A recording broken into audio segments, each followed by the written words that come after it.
మా గౌరవ సభ్యులు చెప్పినట్టు మీద చర్యలు తీసుకుంటాం.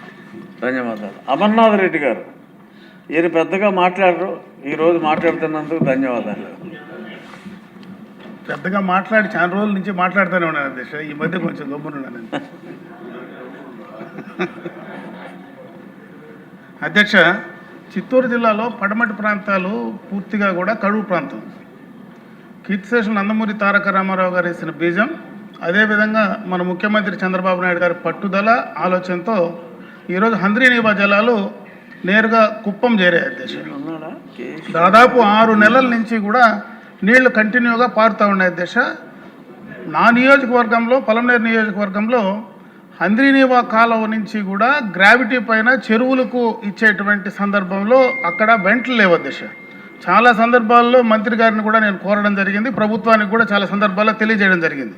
నీళ్లు వెళ్తున్నాయి కానీ ఎక్కడంటే అక్కడ రైతులు దాన్ని కట్ చేసి తీసేటువంటి పరిస్థితి కనపడుతూ ఉంది అధ్యక్ష. అలా కాకుండా రేపు రాబోయే సీజన్లో అయినా నేరుగా వెంటలు ఏర్పాటు చేస్తే నేరుగా చెరువులకు గ్రావిటీ పైన నీళ్లు తీసుకురావడానికి అవకాశం ఉంటుంది అధ్యక్ష. మీ ద్వారా నేను ప్రభుత్వాన్ని కోరేది, దయచేసి రేపు వచ్చే సీజన్కైనా వాటిని ఏర్పాటు చేయమని చెప్పి నేను కోరుకుంటున్నాను అధ్యక్ష.